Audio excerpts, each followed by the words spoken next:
এদিকে ছাত্র আর জনতার ঐতিহাসিক অভ্যুত্থানের মুখে শেখ হাসিনা পালিয়ে যাওয়ায় ভয়াবহ বেকায়দায় আওয়ামী লীগের এমপি আর মন্ত্রীরা।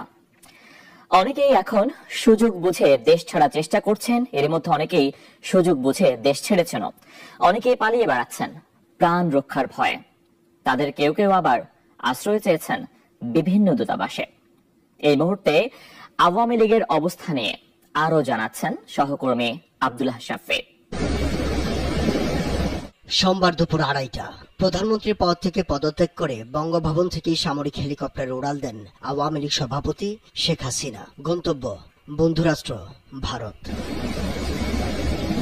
শেখ হাসিনার এমন সিদ্ধান্ত আঁচ করতে পেরে আগেই পালিয়েছেন অনেক এমপি, মন্ত্রী ও মেয়র, কিন্তু যারা আঁচ করতে পারেননি তারা এখন মহা বিপদে। বাসায় নেই, কোথায় আছেন জানেও না কেউ, বন্ধ ফোন নম্বর। আওয়ামী লীগের সেকেন্ড ইন কমান্ড সাধারণ সম্পাদক ওবায়দুল কাদের, তাকেও দেখা যাচ্ছে না গত রোববার থেকেই। 3টি সূত্র থেকে 3 ধরনের তথ্য পাওয়া যাচ্ছে।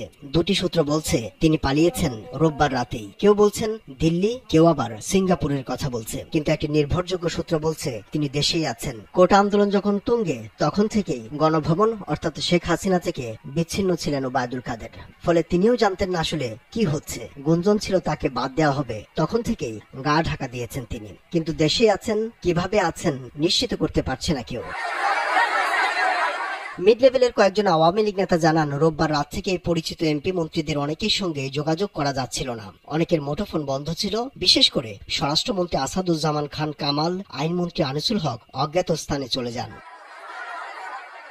তবে শেখ হাসিনা সরকারের ক্ষমতাধর উপদেষ্টা সালমান এফ রহমান, অর্থমন্ত্রী আবুল হাসান মাহমুদ আলী, সাবেক বস্ত্র ও পাটমন্ত্রী গোলাম দস্তগীর গাজী ও ঢাকা দক্ষিণ সিটি কর্পোরেশনের মেয়র শেখ ফজলেনুর তাপস বিমান যোগে দেশ ছাড়েন। তবে তারা কোন দেশে গেছেন তা জানা যায়নি। রোববার রাতে পররাষ্ট্রমন্ত্রী হাসান মাহমুদের পরিবারের সদস্যরা EK 586 নম্বর ফ্লাইট যোগে দেশ ত্যাগ করেন। তাদের গন্তব্য ছিল সংযুক্ত আরব আমিরাতের দুবাই বিমানবন্দর। সূত্রগুলো বলছে এরপরই মূলত এমপি মন্ত্রীদের অনেকে শেষ মুহূর্তে শত চেষ্টা করেও আর দেশ ছাড়তে পারেননি। রোববার ও সোমবার 2 দিন টিকিটের জন্য তারা বিভিন্ন এয়ারলাইন্সের সঙ্গে যোগাযোগ করেও বিফল হন। অনেকে পরিবারের সদস্যদের নিরাপদে বিদেশ পাঠাতে পারলেও নিজে আর যেতে পারেননি। এদের মধ্যে পররাষ্ট্রমন্ত্রী ডক্টর হাসান মাহমুদ, বিমানমন্ত্রী কর্নেল ফারুক খান, পাটমন্ত্রী জাহাঙ্গীর কবির নানক ও সাবেক কৃষিমন্ত্রী আব্দুর রাজ্জাক কয়েকটি দূতাবাসে যোগাযোগ করেছেন বলেও জানা যাচ্ছে। তবে তথ্য প্রতিমন্ত্রী মোহাম্মদ আলী আরাফাত ও তথ্য প্রযুক্তি প্রতিমন্ত্রী জোনাইদ আহমেদ পলক দেশেই আত্মগোপনে আছেন বলে ধারণা করা হচ্ছে। তাদের কোনো